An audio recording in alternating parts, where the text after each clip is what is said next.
Halley Van Lith versus Georgia Amoore. Now, a YouTube secret. A player versus player is usually great for views, but in all honesty, Amore and HVL are two peas in a pod. But I do want to compare and contrast them a bit, as they do have some differences in their games, development, personalities, which I, and maybe only me, finds interesting. I will also look at where they are currently projected to be taken in the 2024 WNBA draft, with one of them consistently being rated as a higher draft prospect than the other. Have the pundits gotten this right? As I mentioned, HVL and Amore have a lot of similarities. They are, if you like, the best second tier point guards, as 1 and 2 are obviously Caitlin Clark and Paige Becker's, health permitting. HVL and Amore are that next tier down, which seems like I'm sliding them, but I am not trying to. They are both damn good players. They are both similar in build, with HVL listed at 5'7" and Amore at 5'6". They have similar games, as they are both quick, can shoot, and can get to the basket by taking players off the dribble. They both have big impacts on their team, as both have led their teams to the Final Four, with HVL taking Louisville in 2022 and Amore leading Va-Tech last season, and proving their regular season success was not a fluke. HVL and Amore both came from small towns. HVL is from Kashmir, Washington, and Amore is from Ballarat, which is in the state of Victoria in Australia. Now, their junior development path was very different. So HVL knew from the age of around 10 years old that she wanted to be a great basketball player. So around the 4th grade, she would work with her dad every night for 2 hours on her game, which was basically the grind. HVL's dad was intense, and his motto was, hey, if we're going to do this, then we're going to do it hard and right. Haley's mom says that they would often come home. She would be angry and bedroom doors would slam, but she was always ready to go the next day. Her dad was physical with her in practice, just trying to help her develop toughness. You can see him in clips often banging on her with pads, just trying to get her tougher going to the basket. All the work that they put in paid off, as she became the number 7 recruit in the nation. She got YouTube clips of her crossing over these poor high school players in Washington that went viral. Kobe Bryant took an interest, and she went down to his camp that he was running, and Kobe Bryant was really impressed with what her dad had done with her, and he felt like he was sort of scouting his techniques for his daughter. Unfortunately, he and his daughter passed tragically in the helicopter crash. HVL says the biggest thing that she got from Kobe was that it was all right to be herself and be competitive and demonstrative, because that's who she is. And she started to embrace that, as everybody else had told her to try to repress it or try to hold back a bit. So she really felt that was huge for her development. Amore, on the other hand, did not have a master plan. She first played basketball at the age of 5 when watching her cousin played. All the other players had fouled out, and the coach asked her to go in.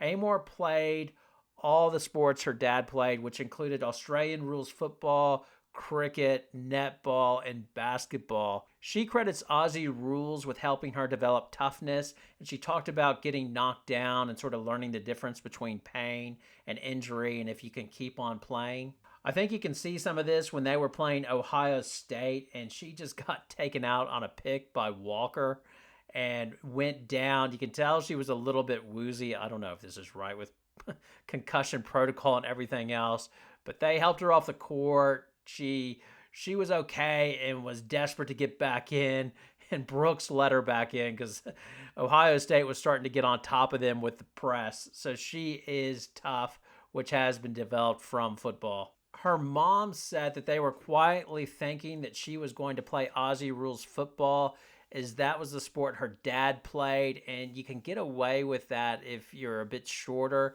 because they're different positions. They just thought that's the way she would go. But Amore loved basketball and got really more serious about it and committed to basketball when she was around 17 years old. She had dreamed of going to college as her cousin was a rower for Syracuse, and she said it seemed like fun, with Amore saying she would go to college and come back and tell stories about what they would do, the trouble they would get in. I was like, wow, college seems like so much fun, especially the free gear. I would get so many hand-me-downs. I have so many Syracuse t-shirts that I need to get rid of. Obviously, the recruiting process was vastly different. HVL had a recruiting battle which came down to essentially Louisville and Baylor. She chose Louisville as she thought it was the better fit for her game. There were no recruiting battles for Amore. She essentially had two offers. One was from Portland and the other was from Virginia Tech. As Kenny Brooks saw film of her and thought she was athletic, and then he watched her in person in the under-17 championships and at the NBA prospects camp. So he offered her a scholarship. Portland would have been the easier transition for her, as her cousin was actually at that school, but she decided that she wanted to be challenged and go to a big-time conference in school and see what she could do. Because the Australian high school year ends in November, December, she actually commenced at Va-Tech in January 2020 and practiced with the team. She basically froze because the weather was so cold and was a little bit homesick. And then COVID hit. Her mom actually wanted her to return to Australia, but she didn't want to go back as she was worried about her ability to get back into the United States as the borders were closing. So she actually wound up staying with Elizabeth Kitley and her family, and they developed into really, really good friends, and they continue to be roommates to this day. Now, if you look at Amore and HVL's college numbers, they're very similar. Their freshman year, they both averaged about 11 points per game, and usually or consistently through their college career, Amore's had slightly higher assists, where HVL's had a slightly higher scoring average and slightly more rebounds, but Amore has a better three-point percentage every single year, basically. But their numbers are very similar. They just impact in a slightly different way. In terms of personality on the court, HVL's more take no prisoners, play with a chip on my shoulder. I will put it in your face. If I do something good, I'm going to celebrate and let you know about it and show you about it. Amore sort of more plays, she just seems bouncy on the court and plays with happiness. And her Ballarat coach, Eric Hayes, said this as well, describing her. She plays with joy. She just plays with this happiness, and she's having fun.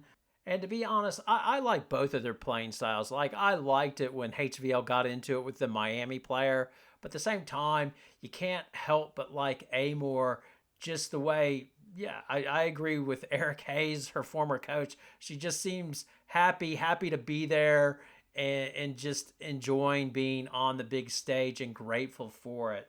Now, obviously, HVL decided to go to the portal and ultimately chose LSU. It seems pretty clear one of the reasons she wanted to transfer or a change was to play more at the one and show that she had skills to be a point guard and not just be a scorer, but she could distribute and lead, as that's what she will be required to do at the next level in the WNBA. And that's what I find is interesting between these two, because in a lot of ways, she's chasing what Amore already has, which is the ability and freedom to develop her game.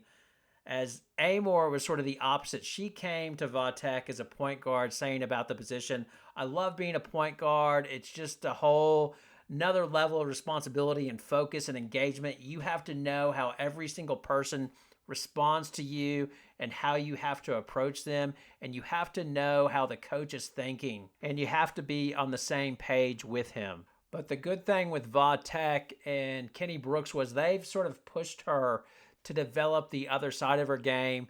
And she says this, saying, Coach Brooke has helped my game so much. I am a genuine scoring option. I have been bred to be such a traditional pass-first point guard back at home. I had to get desensitized from that and be like, okay, I can be aggressive. And on the other side of this, I think HVL is seeking to go to LSU to be more of a pass first point guard and showing that side of her game, and not just being seen as a gunslinger, if you like. So I think it's fascinating the way these two interact. They've played against each other, obviously, because they were both in the ACC. I am curious to see the matchups when Va Tech and LSU square off later on this year, because I think it should be a fascinating matchup, and I'm hoping they'll guard each other. Now, the mock drafts that I have seen have Halley Van Lith going higher than Georgia Amoore. ESPN's mock draft, they've got HVL going number 5 to Dallas, and then they have Amore going at the number 9 pick to Dallas. I don't know why they would pick both of these players. So how much stock you can take into these mock drafts, I don't know. It is very tough to predict what these two will do at the next level just because of their size. Will HVL be as effective going to the basket? Will she be able to make those shots? And will Amore be able to get her step back 3 off and be effective as well? And will both of them hold up on defense?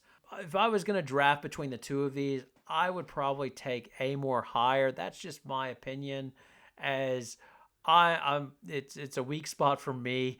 I always go with shooters, and I think Amore's demonstrated that she is the better shooter and definitely the better 3-point threat, and that, I think that adds more value and makes her more valuable to most WNBA teams. So it'll be interesting to see. I'm looking forward to them matching up. Anyway, if you've enjoyed the video, please give it a like and subscribe to the channel as well. Your poison is welcome as well. If you didn't like this comparison video, yeah, let me know. I'm happy to receive the feedback. Thanks a lot for watching. Good night.